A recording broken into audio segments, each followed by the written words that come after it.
I kind of fell back into the old lifestyle. I think the devil started to realize, okay, he's trying to make changes, and so he increased his grip, so to speak.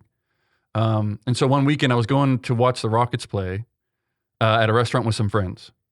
And I called my brother and I kind of explained to him what I was struggling with and things, he's like, hey, don't worry about it. Go to confession. Keep praying your rosary. And I asked him a silly question after that, which a silly question that proved to be incredibly helpful to me. But I said, I was driving and I was like, hey, is it okay if we pray for the Rockets to win? Like, can you pray for your sports team to win? And he goes, yes, but there's better things you can pray for than the sports team to win. But we're praying the Warriors. And they beat us every time in the playoffs, man. And I was tired of that. And I was like, we gotta beat them. And so this was 2019. And he goes, you know what you can do? He's like, you can make a deal with Mary. And I'm like, oh man, here we go. What does this mean?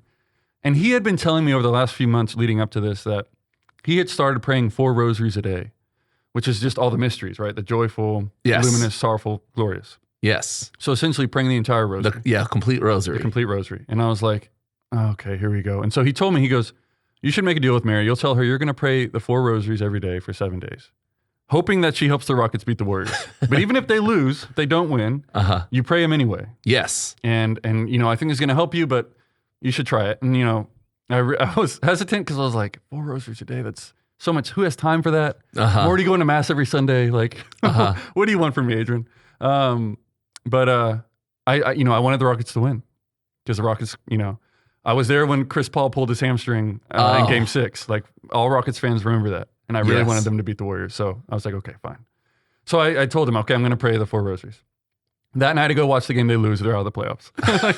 So as I told people, I was like, Mary's not a Rockets fan. She doesn't care too much for the Rockets. But the next day I started doing the 4 rosaries. I promised I would do that.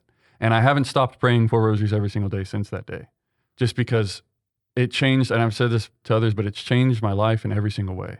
Like really, really given me this zeal for the faith that I had not had before. Zeal to go to Mass, to learn about the Mass, to go to adoration. Just everything changed, especially with like fighting temptation and sin. She helped me immensely in that. Just overcome those sins that had a grip on me for so long. Gave me, and the greatest thing that my brother used to tell me, and I was like, what do you mean? Like he would say, Mary orders your mind to Christ. And I'm like, what do you mean orders your mind? What is that? What is it? And he goes, I don't know. He even would say, I don't know exactly to explain it to you, but you'll know it when it happens. And I'm like, okay. And so when I started praying the 4 rosaries, I got to realize that. Just like I didn't get worried and anxious like I did before about things that were, relatively, in retrospect, trivial. Yes. But in that time, they would make me anxious. She helped me not get anxious about those things. She just gave me this peace. And I think it's a peace resulting from just bringing me so much closer to Christ. And so she did that for me with the praying of the 4 rosaries. And so that's why I haven't stopped. I don't think I'll ever stop. That's awesome. Yeah. I was afraid you were going to say something about the Warriors because Herm, my partner in the podcast, he's a big Warriors fan. He's from San Francisco, so yeah, he was. That is tragic news, Rudy. That's tragic news. Maybe he was doing 8 rosaries. Maybe you know what? He must have been. He must have been doing 8 rosaries.